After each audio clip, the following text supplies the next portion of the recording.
एक समय की बात है जब भगवान विष्णु और उनके वाहन गरुड़ के बीच गहन वार्तालाप हो रहा था। गरुड़ जी ने विनम्र होकर प्रश्न किया, हे प्रभु, संसार में जीव जन्म क्यों लेता है? मृत्यु के बाद उसका क्या होता है? पाप और पुण्य का फल कैसे मिलता है? भगवान विष्णु का उत्तर। भगवान विष्णु मुस्कुराए और बोले, हे गरुड़, मैं तुम्हें वो ज्ञान दूंगा जो मनुष्य को मोक्ष की ओर ले जाता है। उन्होंने बताया, सृष्टि का रहस्य। ये संसार माया से बना है। हर जीव अपने कर्मों के अनुसार जन्म लेता है। कर्म का नियम, अच्छा कर्म बराबर सुख, बुरा कर्म बराबर दुख।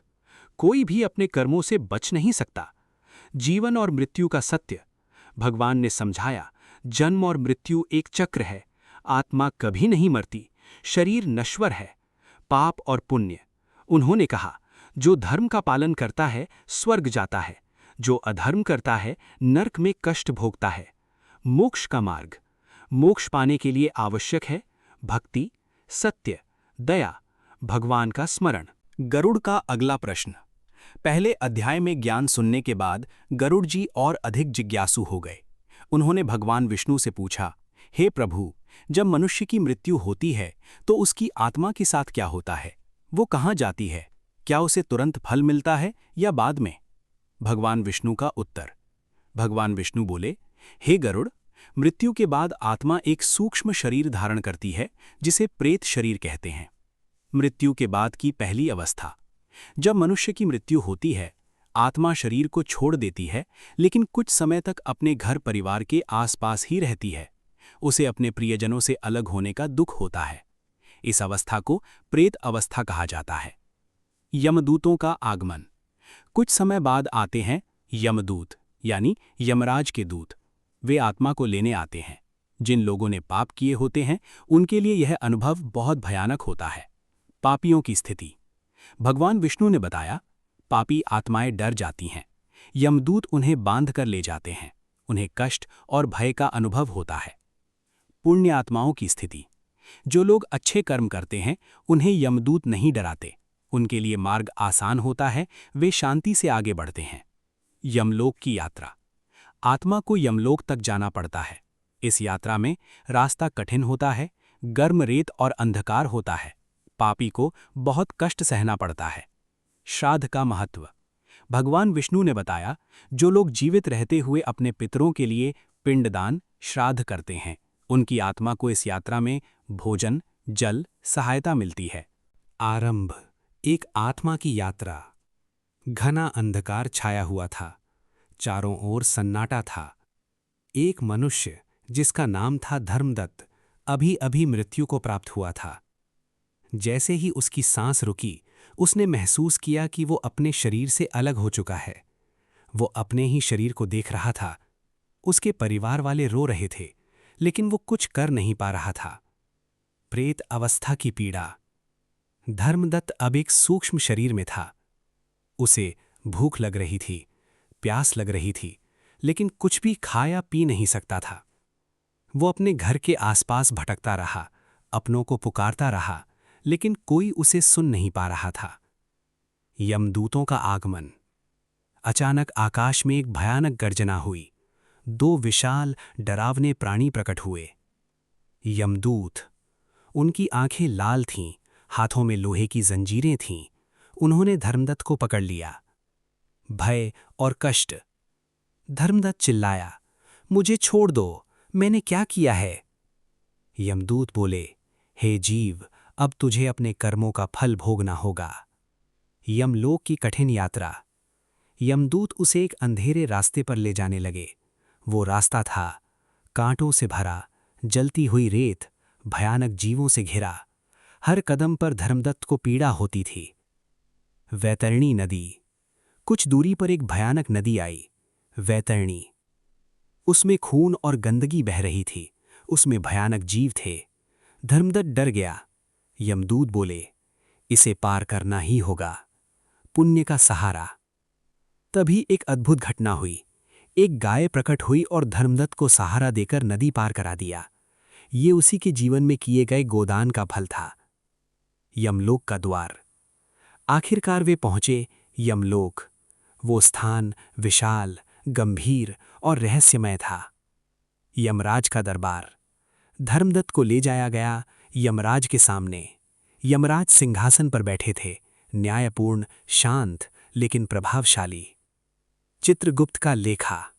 एक दिव्य पुरुष आए, चित्रगुप्त। उन्होंने एक विशाल पुस्तक खोली। उसमें धर्मदत्त के जीवन के हर कर्म का हिसाब था। न्याय का समय। चित्रगुप्त बोले, इसने कुछ अच्छे कर्म किए हैं लेकिन पाप भी किए हैं। यमराज ने गंभीर स्वर में कहा, इसे उसके कर्मों के अनुसार फल मिलेगा। नरक की झलक। धर्मदत्त को दिखाया गया आग से भरे कुंड, यातना देने वाले जीव, चिल्लाते हुए पापी। वो कांप उठा। आशा की किरण। लेकिन फिर उसे उसके अच्छे कर्म याद दिलाए गए। दान, सेवा, पूजा, इनके कारण उसे पूरी तरह नरक नहीं जाना पड़ा। आत्मा की समझ।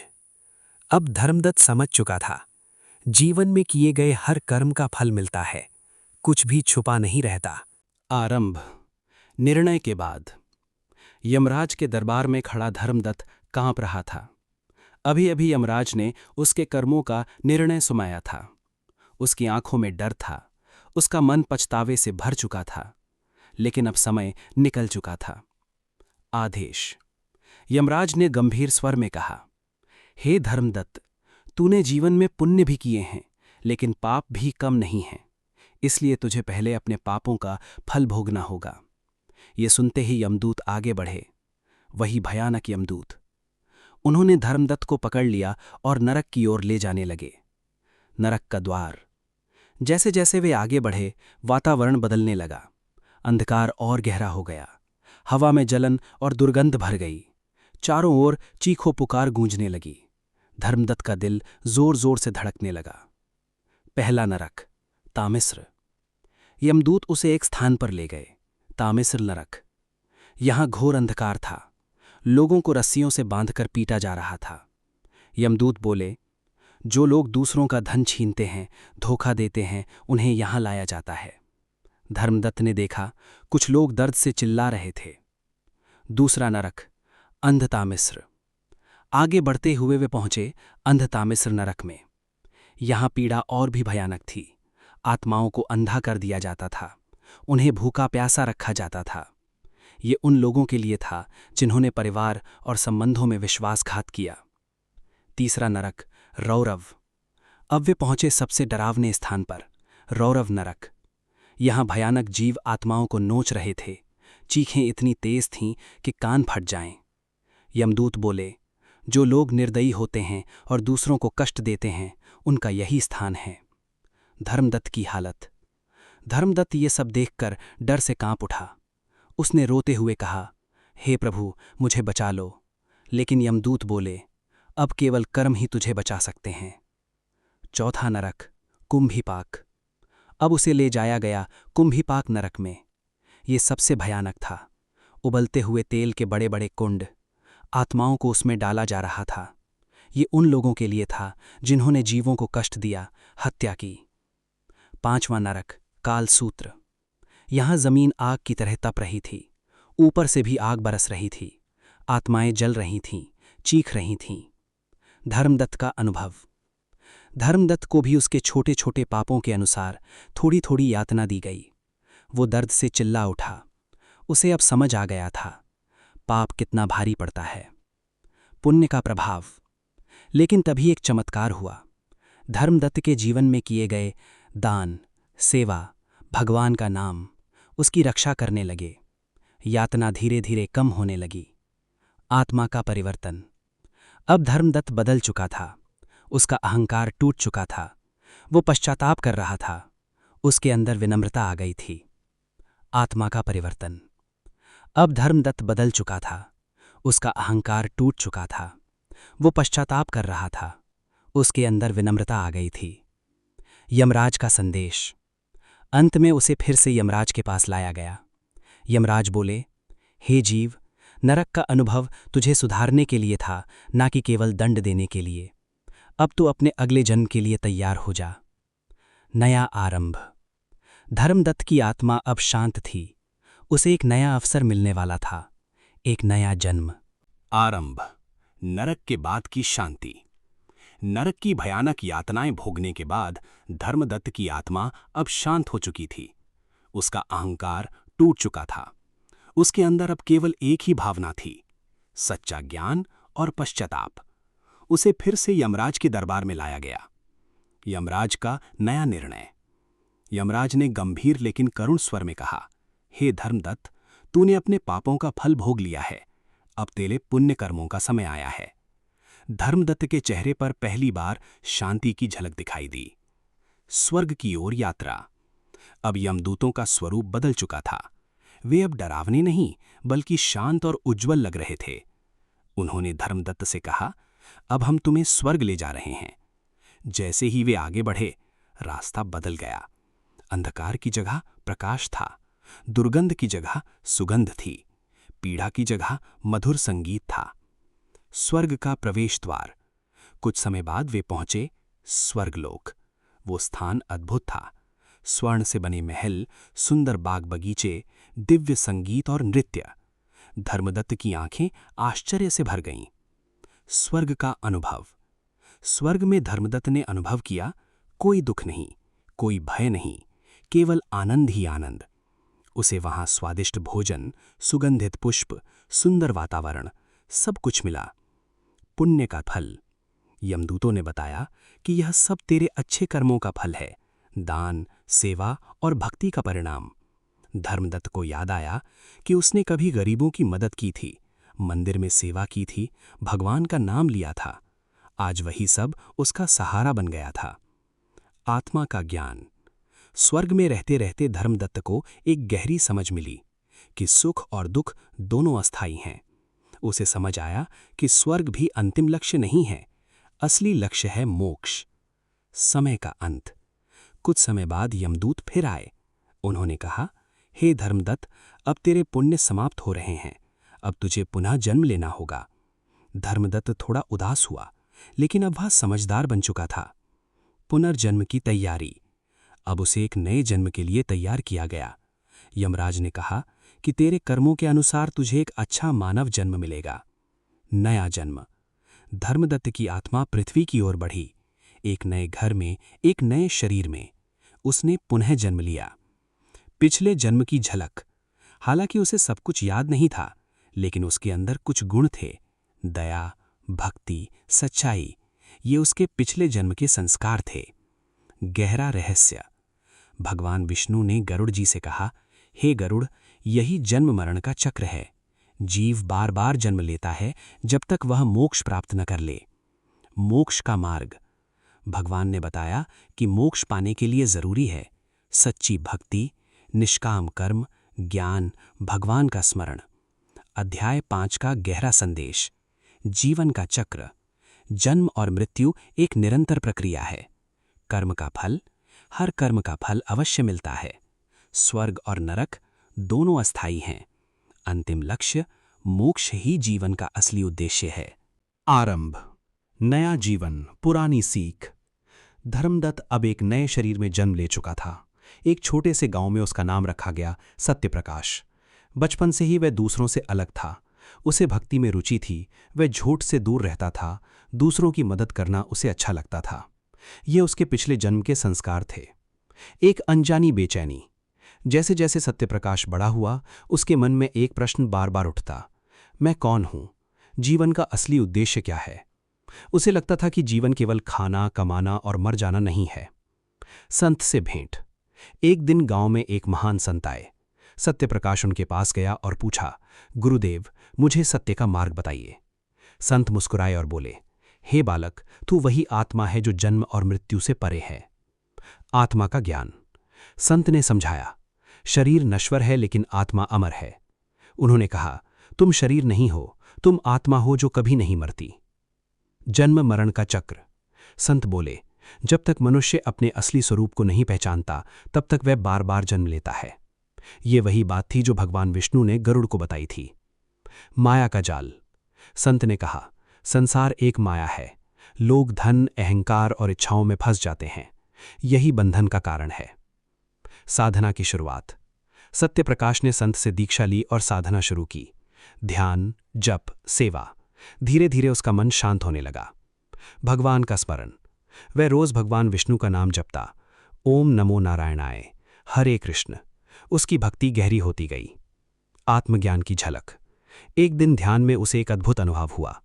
उसे लगा कि वह शरीर नहीं है, वह एक प्रकाश है, वह शांति है। उसकी आंखों से आंसू बहने लगे। मोक्ष का रहस्य। संत ने समझाया, जब आत्मा अपने असली स्वरूप को पहचान लेती है तब उसे मोक्ष प्राप्त होता है। मोक्ष का अर्थ है जन्म मरण के चक्र से मुक्ति। कर्म और त्याग। संत बोले, कर्म करो लेकिन फल की इच्छा मत रखो, यही निष्काम कर्म है, यही मोक्ष का मार्ग है। अंतिम परीक्षा। सत्यप्रकाश का जीवन सरल था, लेकिन एक दिन उसे परीक्षा मिली। धन का लोभ, सम्मान का आकर्षण, लेकिन उसने सब ठुकरा दिया। उसने सत्य का मार्ग चुना। आत्मा की मुक्ति। समय आया। सत्यप्रकाश ने शांत मन से शरीर त्याग दिया। इस बार कोई भय नहीं था, कोई यमदूत नहीं आए। उसकी आत्मा प्रकाश में विलीन हो गई। उसे मोक्ष प्राप्त हुआ। भगवान विष्णु ने गरुड़ से कहा, हे गरुड़, जो मनुष्य भक्ति, ज्ञान और कर्म के मार्ग पर चलता है वह अंत में मोक्ष प्राप्त करता है। आत्मज्ञान। अपने असली स्वरूप को पहचानो। जन्म मरण, ये चक्र तब तक चलता है जब तक ज्ञान नहीं मिलता। भक्ति, भगवान का नाम ही सबसे बड़ा सहारा है। मोक्ष, जीवन का अंतिम लक्ष्य है। आरंभ। गरुड़ की जिज्ञासा। भगवान विष्णु से मोक्ष का रहस्य सुनने के बाद गरुड़ के मन में एक नई जिज्ञासा उठी। उन्होंने विनम्र होकर पूछा, हे प्रभु, मनुष्य जीवन में ऐसा क्या करे कि उसे कभी नरक का दुख न सहना पड़े? धर्म के सच्चे नियम क्या हैं? भगवान विष्णु का उत्तर। भगवान विष्णु मुस्कुराए और बोले, हे गरुड़, धर्म केवल पूजा पाठ नहीं है, बल्कि हर कर्म में सत्य और न्याय का पालन करना ही सच्चा धर्म है। धर्म का पहला नियम, सत्य। भगवान बोले, जो व्यक्ति हमेशा सच बोलता है, जो छल कपट से दूर रहता है, वो भगवान के सबसे करीब होता है। दूसरा नियम, दया। दूसरों के प्रति करुणा रखना ही सच्ची भक्ति है। किसी को कष्ट ना देना, गरीबों की मदद करना, यही सच्चा धर्म है। तीसरा नियम, संयम। भगवान ने कहा, इंद्रियों पर नियंत्रण रखो, क्रोध, लोभ और अहंकार से दूर रहो, यही आत्मशुद्धि का मार्ग है। पाप के गुप्त कारण। भगवान विष्णु ने बताया, मनुष्य के पाप के मुख्य कारण हैं लोभ, क्रोध, मोह, अहंकार। यही चार शत्रु मनुष्य को पतन की ओर ले जाते हैं। एक उदाहरण कथा। भगवान ने गरुड़ को एक कहानी सुनाई। एक नगर में एक धनी व्यक्ति था, महेश। उसके पास धन बहुत था, लेकिन वो अहंकारी और लालची था। वो गरीबों को तुच्छ समझता था, दूसरों का हक छीनता था। परिणाम, धीरे धीरे उसके जीवन में दुख आने लगे, लोग उससे दूर होने लगे और अंत में उसकी मृत्यु हो गई। मृत्यु के बाद जब उसकी आत्मा यमलोक पहुंची तो यमराज ने कहा कि तूने जीवन में केवल अपने लिए जिया, इसलिए अब तू अपने कर्मों का फल भोगेगा, और उसे नरक में भेज दिया गया। सीख। भगवान विष्णु बोले, हे गरुड़, ये उदाहरण बताता है कि केवल धन से सुख नहीं मिलता, बल्कि धर्म से ही सच्चा सुख मिलता है। धर्म का सही मार्ग। भगवान ने बताया कि मनुष्य को जीवन में ये करना चाहिए, सत्य बोलना चाहिए, दया करना चाहिए, दान देना चाहिए, भगवान का स्मरण करना चाहिए। भक्ति का महत्व। जो व्यक्ति सच्चे मन से भगवान का नाम लेता है, उसे कोई भय नहीं होता। भक्ति से मन शुद्ध होता है, आत्मा मजबूत होती है। ज्ञान और विवेक। भगवान बोले कि ज्ञान के बिना धर्म अधूरा है। सही और गलत का अंतर समझो, विवेक से निर्णय लो। जीवन का संतुलन। भगवान ने एक और महत्वपूर्ण बात कही कि धर्म का अर्थ संसार छोड़ना नहीं है, बल्कि संसार में रहते हुए सही मार्ग पर चलना है। आरंभ। एक नया प्रश्न। धर्म के नियम सुनने के बाद गरुड़ के मन में एक और गहरी जिज्ञासा उत्पन्न हुई। उन्होंने भगवान विष्णु से पूछा, हे प्रभु, कुछ पाप ऐसे होते हैं जो मनुष्य छुपकर करता है, क्या उनका भी फल मिलता है? भगवान विष्णु का उत्तर। भगवान विष्णु ने गंभीर स्वर में कहा, हे गरुड़, इस संसार में कोई भी कर्म छुपा नहीं रहता। हर पाप, चाहे वो कितना भी गुप्त क्यों ना हो, उसका फल अवश्य मिलता है। गुप्त पाप क्या हैं? भगवान ने बताया कि गुप्त पाप वे होते हैं जो मनुष्य अकेले में करता है, जिन्हें वो दूसरों से छुपाता है लेकिन अपने मन और आत्मा से नहीं छुपा सकता। एक कथा, व्यापारी हरिदास। एक नगर में एक व्यापारी था हरिदास। वो बाहर से बहुत अच्छा दिखता था, मंदिर जाता था, दान करता था, समाज में सम्मानित था, लेकिन अंदर से वो कुछ गुप्त पाप करता था, उसके छुपे हुए कर्म। हरिदास व्यापार में धोखा देता था, गरीबों का हक मारता था, झूठ बोलकर लाभ कमाता था। कोई उसे पकड़ नहीं पाता था, इसलिए वो सोचता था मैं बच गया। समय का खेल। समय बीतता गया। एक दिन अचानक उसकी मृत्यु हो गई और उसकी आत्मा पहुंच गई यमलोक। यमराज का न्याय। यमराज ने चित्रगुप्त को आदेश दिया। चित्रगुप्त ने उसका पूरा लेखा खोला। हरिदास हैरान रह गया। उसके हर गुप्त पाप वहां लिखा था। सच्चाई का सामना। हरिदास चिल्लाया, ये कैसे संभव है? ये सब तो मैंने छुपकर किया था। यमराज बोले, हे जीव, तेरे कर्म तुझसे कभी छुप नहीं सकते, आत्मा सब जानती है। दंड का आरंभ। अब हरिदास को नरक ले जाया गया। उसे उन्हीं पापों के अनुसार दंड मिला। धोखा देने का फल, उसे बार बार लूटा गया। झूठ बोलने का फल, उसकी जीभ पर कष्ट दिया गया। गरीबों को दुख देने का फल, उसे भूखा प्यासा रखा गया। मानसिक पाप। भगवान विष्णु ने गरुड़ को समझाया, केवल कर्म ही नहीं बल्कि विचार भी पाप हो सकते हैं, जैसे ईर्ष्या, द्वेष, बुरा सोच। मन का महत्व। मन ही पाप और पुण्य का मूल है। अगर मन शुद्ध है तो जीवन भी शुद्ध होता है। सुधार का अवसर।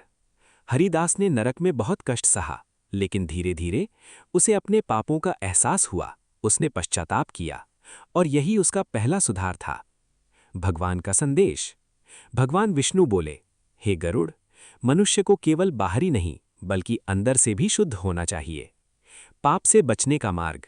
भगवान ने बताया, पाप से बचने के लिए सत्य का पालन करो, मन को नियंत्रित करो, भगवान का स्मरण करो, दूसरों का भला करो। आरंभ। गरुड़ की नई जिज्ञासा। गुप्त पापों का रहस्य जानने के बाद गरुड़ के मन में एक नया प्रश्न उठा। उन्होंने भगवान विष्णु से पूछा, हे प्रभु, यदि पापों का इतना भयानक परिणाम है तो पुण्य कर्म करने वालों को क्या मिलता है? भगवान विष्णु का उत्तर। भगवान विष्णु ने प्रसन्न होकर कहा, हे गरुड़, पुण्य कर्म मनुष्य को ऊंचा उठाते हैं। वे उसे सुख, शांति और अंत में मोक्ष की ओर ले जाते हैं। पुण्य क्या है? भगवान ने बताया, जो कर्म दूसरों के हित में हो वही पुण्य है, जैसे दान देना, सत्य बोलना, सेवा करना, भक्ति करना। एक कथा, साधु समान गृहस्थ। एक गांव में एक साधारण व्यक्ति रहता था, रामू। वो गरीब था, लेकिन उसका दिल बहुत बड़ा था। वो रोज भूखों को खाना देता, बीमारों की सेवा करता, भगवान का नाम जपता। सच्ची भक्ति। रामू के पास धन नहीं था, लेकिन उसके पास था सच्चा प्रेम और भक्ति। वो हर दिन भगवान विष्णु का नाम लेकर काम करता। जीवन का अंत। समय बीता। एक दिन रामू की मृत्यु हो गई, लेकिन इस बार कुछ अलग हुआ। दिव्य दूतों का आगमन। यमदूत नहीं आए, बल्कि आए दिव्य उज्ज्वल दूत, भगवान के सेवक। वे मुस्कुराकर बोले, हे पुण्यात्मा, चलो तुम्हें स्वर्ग ले चलें। स्वर्ग की यात्रा। रामू की आत्मा प्रकाश से भर गई। रास्ता फूलों से सजा हुआ था, मधुर संगीत गूंज रहा था। उसे कोई डर नहीं था। स्वर्ग का अनुभव। स्वर्ग में उसे सम्मान मिला, सुख मिला, शांति मिली। देवताओं ने उसका स्वागत किया। पुण्य का फल। भगवान विष्णु ने गरुड़ से कहा, हे गरुड़, यही पुण्य कर्मों का फल है, सम्मान, सुख और शांति। गहरा रहस्य। लेकिन भगवान ने एक और बात कही कि स्वर्ग भी अंतिम नहीं है। रामू ने भी ये समझा, असली लक्ष्य है मोक्ष। पुण्य के प्रकार। भगवान ने बताया, दान, अन्नदान, वस्त्रदान, ज्ञानदान। सेवा, गरीबों की मदद, बीमारों की सेवा। भक्ति, भगवान का नाम, पूजा। सबसे बड़ा पुण्य। भगवान बोले, सबसे बड़ा पुण्य है निस्वार्थ भाव से किया गया कर्म। अगला जन्म। रामू के पुण्य खत्म होने पर उसे फिर जन्म मिला, लेकिन इस बार अच्छे परिवार में, अच्छे संस्कारों के साथ। आरंभ, अंतिम जिज्ञासा। अब तक पाप, पुण्य, नरक, स्वर्ग और मोक्ष का ज्ञान सुनने के बाद गरुड़ के मन में एक अंतिम प्रश्न उठा। उन्होंने भगवान विष्णु से विनम्र होकर पूछा, हे प्रभु, मनुष्य को जीवन कैसे जीना चाहिए ताकि उसे दुख, भय और जन्म मरण के चक्र से मुक्ति मिल सके? भगवान विष्णु का उत्तर। भगवान विष्णु मुस्कुराए और बोले, हे गरुड़, जीवन एक यात्रा है और धर्म उसके मार्गदर्शक हैं। जीवन के 5 मुख्य नियम। भगवान ने मनुष्य के लिए 5 मुख्य नियम बताए। सत्य का पालन। सत्य ही सबसे बड़ा धर्म है। हमेशा सच बोलो, किसी को धोखा मत दो। दया और करुणा। दूसरों के दुख को समझना ही सच्चा धर्म है। जीवों को कष्ट मत दो। जरूरतमंदों की मदद करो। संयम और नियंत्रण। इंद्रियों को नियंत्रित करो। क्रोध, लोभ, मोह से बचो। भक्ति और विश्वास। भगवान का नाम लो, श्रद्धा से पूजा करो। ज्ञान और विवेक। सही और गलत का अंतर समझो, सोच समझकर निर्णय लो। एक अंतिम कथा। भगवान ने एक उदाहरण दिया। एक नगर में 2 मित्र रहते थे, सत्यपाल और लोभराज। सत्यपाल सच्चा, दयालु, भगवान में विश्वास रखने वाला। लोभराज लालची, झूठा, स्वार्थी। समय का परिणाम। समय बीता, दोनों की मृत्यु हो गई। यमलोक में न्याय। जब वे यमलोक पहुंचे तो यमराज ने न्याय किया। सत्यपाल स्वर्ग, लोभराज नरक। जीवन का अंतर। दोनों ने एक ही संसार में जीवन जिया, लेकिन उनके कर्मों ने उनका भविष्य बदल दिया। अंतिम सत्य। भगवान विष्णु ने कहा, हे गरुड़, मनुष्य अपने भाग्य का निर्माता स्वयं है। जन्म मरण का चक्र। जो धर्म से चलता है वो मोक्ष की ओर बढ़ता है, जो अधर्म करता है बार बार जन्म लेता है। जीवन का उद्देश्य केवल धन कमाना नहीं है, बल्कि आत्मा को शुद्ध करना है। मोक्ष का अंतिम मार्ग। भगवान ने स्पष्ट कहा, मोक्ष पाने के लिए निष्काम कर्म करो, भक्ति करो, आत्मज्ञान प्राप्त करो। गरुड़ की संतुष्टि। ये सब सुनकर गरुड़ का मन शांत हो गया। उन्होंने कहा, हे प्रभु, अब मुझे जीवन का सच्चा ज्ञान मिल गया है। आरंभ। गरुड़ की नई जिज्ञासा। धर्म, कर्म और मोक्ष का ज्ञान सुनने के बाद गरुड़ के मन में एक और गहरा प्रश्न उठा। उन्होंने भगवान विष्णु से पूछा, हे प्रभु, क्या मनुष्य को मृत्यु आने से पहले कोई संकेत मिलते हैं? क्या वो जान सकता है कि उसका अंत निकट है? भगवान विष्णु का उत्तर। भगवान विष्णु गंभीर हो गए। उन्होंने कहा, हे गरुड़, मृत्यु एक सत्य है जिसे कोई टाल नहीं सकता, लेकिन हां, उसके आने से पहले कुछ संकेत अवश्य मिलते हैं। पहला संकेत, शरीर में परिवर्तन। भगवान ने बताया, अचानक कमजोरी, शरीर में अजीब पीड़ा, बिना कारण थकान। ये संकेत हो सकते हैं कि जीवन की ऊर्जा कम हो रही है। दूसरा संकेत, मन की अवस्था। मन उदास रहने लगे, संसार से मोह कम होने लगे, अकेलापन महसूस हो। ये भी एक संकेत है। तीसरा संकेत, दृष्टि में बदलाव। आंखों की चमक कम होना, अजीब दृश्य दिखाई देना। कुछ लोगों को अदृश्य शक्तियां भी दिखने लगती हैं। चौथा संकेत, सपने। भगवान ने कहा, अगर मनुष्य बार बार देखे गिरना, अंधेरा, मृत्यु से जुड़े दृश्य, तो ये भी एक संकेत हो सकता है। एक कथा, वृद्ध ब्राह्मण। एक गांव में एक वृद्ध ब्राह्मण रहता था, हरि नारायण। वो धार्मिक था, भगवान का भक्त था, लेकिन एक दिन उसने महसूस किया उसका शरीर कमजोर हो रहा है, मन संसार से हट रहा है। संकेतों की समझ। उसे अपने सपनों में अजीब दृश्य दिखने लगे। वो समझ गया, मेरा समय निकट है। तैयारी। उसने क्या किया? भगवान का नाम जपने लगा, अपने पापों के लिए क्षमा मांगी, दान और सेवा करने लगा। शांत मृत्यु। जब उसका अंतिम समय आया, वो शांत था, उसके चेहरे पर डर नहीं था। उसने भगवान विष्णु का नाम लिया और उसकी आत्मा शांति से शरीर छोड़ गई। दिव्य अनुभव। इस बार कोई भय नहीं, कोई कष्ट नहीं, उसकी आत्मा प्रकाश में आगे बढ़ गई। भगवान का संदेश। भगवान विष्णु ने गरुड़ से कहा, हे गरुड़, जो मनुष्य मृत्यु से पहले सचेत हो जाता है, वो अपने जीवन को सुधार सकता है। चेतावनी। लेकिन भगवान ने ये भी कहा, जो संकेतों को नज़रअंदाज करता है वो बिना तैयारी के चला जाता है। जीवन की सच्चाई। इसलिए मृत्यु कभी भी आ सकती है, इसलिए हर दिन को अंतिम समझकर जियो, अच्छे कर्म करो। आरंभ।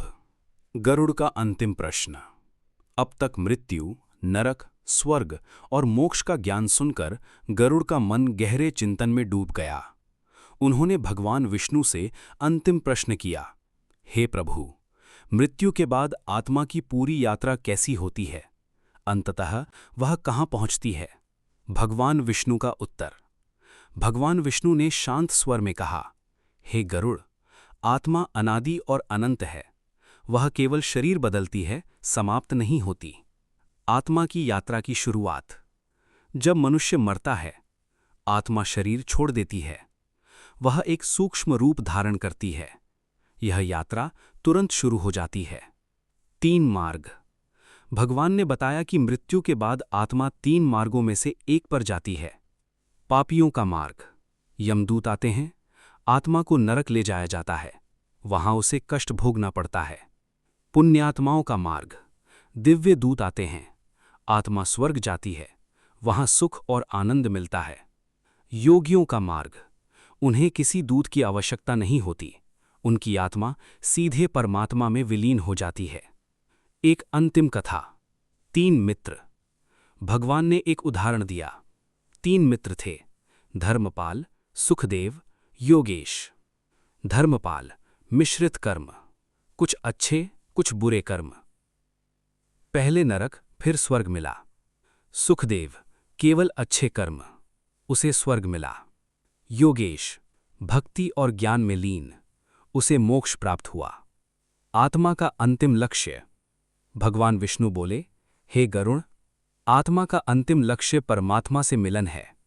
मोक्ष का अनुभव। मोक्ष क्या है? कोई जन्म नहीं, कोई मृत्यु नहीं, केवल शांति और आनंद। आत्मा परमात्मा में विलीन हो जाती है। अंतिम रहस्य। भगवान ने कहा, हे गरुड़, यह संसार एक पाठशाला है, हर जन्म एक सीख है। कर्म का निष्कर्ष। अच्छे कर्म, ऊंचा जन्म, बुरे कर्म, कष्ट, ज्ञान और भक्ति, मोक्ष। गरुड़ की संतुष्टि। यह सब सुनकर गरुड़ ने कहा, हे प्रभु, अब मुझे जीवन और मृत्यु का पूरा रहस्य समझ में आ गया। भगवान का अंतिम संदेश। भगवान विष्णु बोले, हे गरुड़, जो इस ज्ञान को समझता है वह जीवन में सही मार्ग पर चलता है। आरंभ। गरुड़ की नई जिज्ञासा। आत्मा की यात्रा का रहस्य जानने के बाद गरुड़ के मन में एक और प्रश्न उठा। उन्होंने भगवान विष्णु से पूछा, हे प्रभु, जब मनुष्य की मृत्यु हो जाती है तो उसके परिजन जो श्राद्ध और पिंडदान करते हैं, क्या उससे आत्मा को वास्तव में कोई लाभ होता है? भगवान विष्णु का उत्तर। भगवान विष्णु बोले, हे गरुड़, श्राद्ध और पिंडदान अत्यंत महत्वपूर्ण हैं। ये मृत आत्मा की यात्रा को सरल बनाते हैं। प्रेत अवस्था की सहायता। भगवान ने बताया, जब आत्मा प्रेत अवस्था में होती है, उसे भूख प्यास लगती है, वह कष्ट में होती है। उस समय परिजनों द्वारा किया गया श्राद्ध और पिंडदान उसे भोजन और शक्ति प्रदान करता है। पिंडदान का महत्व। पिंडदान क्या है? अन्न, चावल आदि का अर्पण। भगवान बोले, यह केवल प्रतीक नहीं है, बल्कि वास्तव में आत्मा तक पहुंचता है। एक कथा, पुत्र का कर्तव्य। एक नगर में एक युवक था, विवेक। उसके पिता का निधन हो गया। वह बहुत दुखी था, लेकिन उसे शास्त्रों का ज्ञान नहीं था। संत की सलाह। एक संत ने उसे समझाया, हे पुत्र, अपने पिता के लिए श्राद्ध और पिंडदान करो, इससे उनकी आत्मा को शांति मिलेगी। श्राद्ध का पालन। विवेक ने श्रद्धा से तर्पण किया, पिंडदान किया, ब्राह्मणों को भोजन कराया। अद्भुत अनुभव। उस रात उसे स्वप्न आया। उसके पिता प्रकट हुए, प्रसन्न थे, शांत थे। उन्होंने कहा, पुत्र, तेरे द्वारा किए गए श्राद्ध से मुझे शांति मिली है। पितृलोक का रहस्य। भगवान विष्णु ने बताया, एक लोक होता है, पितृलोक, जहां पूर्वज रहते हैं। श्राद्ध से उन्हें तृप्ति मिलती है। श्राद्ध ना करने का परिणाम। भगवान ने चेतावनी दी कि जो व्यक्ति अपने पितरों का श्राद्ध नहीं करता, उसके पितर दुखी रहते हैं और इसका प्रभाव परिवार पर भी पड़ता है। श्राद्ध का सही भाव। भगवान बोले, केवल विधि नहीं, भाव महत्वपूर्ण है। श्रद्धा से किया गया श्राद्ध ही फल देता है। गहरा रहस्य, जीवित और मृत के बीच एक संबंध होता है। प्रेम और श्रद्धा उस संबंध को मजबूत करते हैं। गरुड़ की समझ। यह सब सुनकर गरुड़ बोले, हे प्रभु, अब मुझे समझ में आया कि श्राद्ध केवल परंपरा नहीं बल्कि एक गहरा आध्यात्मिक कर्तव्य है। आरंभ। एक और जिज्ञासा। श्राद्ध और पितृलोक का रहस्य सुनने के बाद गरुड़ के मन में फिर एक प्रश्न उठा। उन्होंने भगवान विष्णु से पूछा, हे प्रभु, दान का क्या महत्व है? क्या हर दान समान होता है? भगवान विष्णु का उत्तर।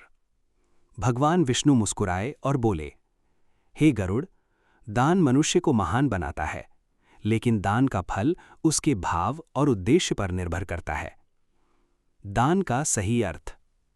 भगवान ने बताया, दान का अर्थ केवल धन देना नहीं है, बल्कि समय देना, सेवा करना, ज्ञान देना भी दान ही है। दान के प्रकार। भगवान ने दान को कई प्रकारों में बताया। अन्नदान, भूखों को भोजन देना सबसे श्रेष्ठ दान माना गया है। वस्त्रदान, जरूरतमंदों को कपड़े देना। ज्ञान दान, किसी को शिक्षा देना, ये सबसे ऊंचा दान है। जल दान, प्यासे को पानी देना। दो दानी व्यक्ति। भगवान ने एक कथा सुनाई। एक नगर में दो व्यक्ति रहते थे, धनराज, सत्यराम। धनराज बहुत धनी था, दान करता था लेकिन दिखावे के लिए। सत्यराम गरीब था, लेकिन सच्चे मन से दूसरों की मदद करता था। समय का परिणाम। समय बीता, दोनों की मृत्यु हो गई। यमलोक में निर्णय। जब वे यमलोक पहुंचे, यमराज ने उनका न्याय किया। धनराज का फल। यमराज बोले, तूने दान तो किया, लेकिन केवल दिखावे के लिए, उसे सीमित फल मिला। सत्यराम का फल। यमराज मुस्कुराए और बोले, तेरा दान सच्चा था, इसलिए तुझे महान फल मिलेगा। उसे स्वर्ग और सम्मान मिला। दान का गुप्त नियम। भगवान विष्णु बोले कि दान का फल इस पर निर्भर करता है, भाव यानी मन की नियत, समय और पात्र यानी जिसे दिया जा रहा है। गलत दान। भगवान ने चेतावनी दी, अहंकार से किया गया दान, गलत व्यक्ति को दिया गया दान, उसका फल कम या नकारात्मक हो सकता है। निस्वार्थता का महत्व। सबसे श्रेष्ठ दान वो है जिसमें कोई स्वार्थ न हो। दान और मोक्ष। भगवान ने कहा, सच्चा दान मन को शुद्ध करता है, अहंकार को समाप्त करता है, मोक्ष के मार्ग को आसान बनाता है। गरुड़ की अनुभूति। ये सब सुनकर गरुड़ ने कहा, हे प्रभु, अब मैं समझ गया कि दान केवल देना नहीं बल्कि प्रेम और श्रद्धा का कार्य है। आरंभ। गहन प्रश्न। दान और धर्म का महत्व जानने के बाद गरुड़ के मन में एक गंभीर प्रश्न उठा। उन्होंने भगवान विष्णु से पूछा, हे प्रभु, पाप कितने प्रकार के होते हैं और उनके दंड कैसे तय होते हैं? भगवान विष्णु का उत्तर। भगवान विष्णु ने शांत लेकिन गंभीर स्वर में कहा, हे गरुड़, पाप केवल कर्म से नहीं बल्कि मन और वचन से भी होते हैं। पापों की 3 श्रेणियां। भगवान ने पापों को 3 भागों में विभाजित किया। मानसिक पाप, मन से, ईर्ष्या, द्वेष, बुरा सोचना, ये सबसे सूक्ष्म लेकिन खतरनाक पाप हैं। वाचिक पाप, वचन से, झूठ बोलना, अपशब्द कहना, चुगली करना। शारीरिक पाप, कर्म से, चोरी, हिंसा, अन्याय। एक कथा। 3 पापी। भगवान ने एक कथा सुनाई। 3 व्यक्ति थे, मनोहर, मन से पापी, वचनपाल, वाणी से पापी, कर्मवीर, कर्म से पापी। मृत्यु और यमलोक। तीनों की मृत्यु हुई और वे पहुंचे जहां यमराज ने उनका न्याय किया। दंड का निर्णय। मनोहर, मानसिक पाप, उसे मानसिक कष्ट दिया गया, उसे अपने ही विचारों से पीड़ा मिली। वचनपाल, वाचिक पाप, उसकी जीभ पर दंड दिया गया, उसे अपमान और कष्ट सहना पड़ा। कर्मवीर, शारीरिक पाप, उसे सबसे कठोर दंड मिला, नरक में भयानक यातनाएं मिली। दंड का सिद्धांत। भगवान विष्णु बोले, जितना बड़ा पाप उतना बड़ा दंड, लेकिन पश्चाताप करने पर दंड कम हो सकता है। बड़े पाप, महापाप। भगवान ने कुछ महापाप बताए: हत्या, चोरी, धोखा, निर्दोष को कष्ट देना। इनका दंड बहुत कठोर होता है। छोटे पाप, झूठ बोलना, आलस्य, क्रोध। ये छोटे लगते हैं लेकिन बार बार करने पर बड़े बन जाते हैं। सुधार का मार्ग। भगवान ने कहा, पाप से बचने के लिए सत्य का पालन करो, मन को शुद्ध रखो, भगवान का स्मरण करो। पश्चाताप का महत्व। जो व्यक्ति सच्चे मन से पश्चाताप करता है उसके पाप कम हो जाते हैं। गरुड़ की समझ। ये सब सुनकर गरुड़ बोले, हे प्रभु, अब मैं समझ गया कि हर विचार, हर शब्द और हर कर्म महत्वपूर्ण है। आरंभ। भय और जिज्ञासा। पापों और उनके दंड का वर्णन सुनकर गरुड़ के मन में एक गहरी जिज्ञासा और भय उत्पन्न हुआ। उन्होंने भगवान विष्णु से पूछा, हे प्रभु, नरक वास्तव में कैसा होता है? वहां कितने प्रकार के नरक हैं? भगवान विष्णु का उत्तर। भगवान बोले, हे गरुड़, नरक अनेक प्रकार के हैं और प्रत्येक नरक विशेष पापों के लिए बनाया गया है। नरकों की संख्या। भगवान ने बताया, नरकों की संख्या असंख्य है, लेकिन प्रमुख नरक कुछ इस प्रकार हैं। तामिश्र नरक, घोर अंधकार, आत्माओं को बांधकर पीटा जाता है। ये उन लोगों के लिए है जो दूसरों का धन छीनते हैं, धोखा देते हैं। अंधा तामिश्र नरक, पूर्ण अंधकार, आत्माएं दिशाहीन हो जाती हैं। ये उन लोगों के लिए है जिन्होंने अपने परिवार को धोखा दिया। रौरव नरक, भयानक जीव आत्माओं को नोचते हैं, चीख पुकार गूंजती रहती है। ये निर्दयी लोगों के लिए है। कुंभीपाक नरक, उबलते तेल के कुंड, आत्माओं को उसमें डाला जाता है। ये उन लोगों के लिए है जिन्होंने जीवों को कष्ट दिया। कालसूत्र नरक, आग जैसी गर्म भूमि, ऊपर से भी अग्नि बरसती है। ये पापियों के लिए अत्यंत कष्टदायक स्थान है। शीत नरक, अत्यधिक ठंड, आत्माएं ठिठुरती रहती हैं। ये उन लोगों के लिए है जिन्होंने दूसरों को कष्ट देकर आनंद लिया। पापी राजा। भगवान ने कथा सुनाई। एक राजा था विक्रमसेन। वो शक्तिशाली था लेकिन अत्याचारी था। वो प्रजा पर अत्याचार करता था, निर्दोषों को सजा देता था। मृत्यु और न्याय। उसकी मृत्यु के बाद उसे यमलोक ले जाया गया, जहां यमराज ने उसका न्याय किया। नरकों की यात्रा। राजा को एक एक करके विभिन्न नरकों में भेजा गया। तामिश्र, धोखे के लिए। रौरव, अत्याचार के लिए। कुंभीपाक, निर्दोषों को कष्ट देने के लिए। अनुभव। राजा चीख उठा। उसे एहसास हुआ कि सत्ता और शक्ति भी पाप से नहीं बचा सकती। सुधार का अवसर। बहुत कष्ट सहने के बाद उसके मन में पश्चाताप आया। यही उसकी मुक्ति की शुरुआत थी। भगवान का संदेश। भगवान विष्णु बोले, हे गरुड़, नरक केवल दंड का स्थान नहीं बल्कि आत्मा को सुधारने का माध्यम भी है। न्याय का सिद्धांत। हर पाप का अलग दंड, हर दंड का उद्देश्य सुधार। बचने का मार्ग। भगवान ने बताया कि नरक से बचने के लिए धर्म का पालन करो, पाप से दूर रहो, भगवान का स्मरण करो। आरंभ। आशा का प्रश्न। नरक का भयावह वर्णन सुनकर गरुड़ ने पूछा, हे प्रभु, स्वर्ग कैसा होता है? भगवान विष्णु का उत्तर। भगवान बोले, हे गरुड़, स्वर्ग आनंद और सुख का स्थान है, जहां पुण्य आत्माएं रहती हैं। स्वर्ग का दृश्य। स्वर्ग में सोने के महल, सुगंधित पुष्प, मधुर संगीत, हर ओर आनंद ही आनंद। दिव्य जीवन। स्वर्ग में आत्माएं दुख से मुक्त होती हैं, सम्मान पाती हैं, आनंद में रहती हैं। धर्मात्मा व्यक्ति। एक व्यक्ति था सत्यपाल, दयालु, सच्चा, भक्त। मृत्यु के बाद। उसकी मृत्यु के बाद दिव्य दूत आए और उसे स्वर्ग ले गए। स्वर्ग का अनुभव। सत्यपाल ने देखा अद्भुत प्रकाश, सुंदर बाग, दिव्य संगीत। वह आनंद से भर गया। भगवान का संदेश। भगवान विष्णु बोले कि पुण्य कर्म मनुष्य को स्वर्ग तक पहुंचाते हैं, लेकिन एक सत्य। भगवान ने यह भी कहा कि स्वर्ग भी स्थायी नहीं है। जब पुण्य समाप्त होते हैं, आत्मा को फिर जन्म लेना पड़ता है। अंतिम जिज्ञासा। स्वर्ग और नरक के रहस्यों को जानने के बाद गरुड़ के मन में एक अंतिम और सबसे गहरा प्रश्न उठा। उन्होंने भगवान विष्णु से पूछा, हे प्रभु, स्वर्ग भी स्थायी नहीं है, नरक भी अस्थायी है, तो वह कौन सा मार्ग है जिससे जीव सदा के लिए मुक्त हो जाए? भगवान विष्णु का उत्तर। भगवान विष्णु मुस्कुराए और बोले, हे गरुड़, वही मार्ग मोक्ष का मार्ग है जो जन्म और मृत्यु के चक्र को समाप्त कर देता है। मोक्ष क्या है? भगवान ने समझाया, मोक्ष का अर्थ है जन्म से मुक्ति, मृत्यु से मुक्ति, दुख से मुक्ति और अंत में आत्मा का परमात्मा में विलय। बंधन का कारण। भगवान बोले, जीव माया और कर्म के बंधन में फंसा है। बंधन के कारण हैं इच्छाएं, लोभ, मोह, अहंकार। मोक्ष के 3 मुख्य मार्ग।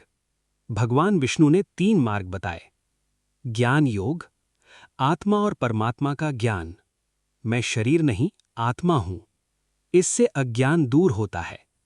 भक्ति योग, भगवान के प्रति प्रेम, नाम जप और समर्पण। सबसे सरल और प्रभावी मार्ग। कर्म योग, निष्काम कर्म करना, फल की इच्छा छोड़ना। एक साधक की यात्रा। एक युवक था निर्मल। वह जीवन के दुखों से परेशान था। सत्य की गुरु की शरण। वह एक संत के पास गया। संत ने कहा कि मोक्ष बाहर नहीं, भीतर है। साधना। निर्मल ने शुरू किया। ध्यान, भक्ति, सेवा। धीरे धीरे उसका मन शांत होने लगा। आत्मज्ञान। एक दिन ध्यान में उसे अनुभव हुआ कि वह शरीर नहीं है, वह शुद्ध आत्मा है। अंतिम मुक्ति।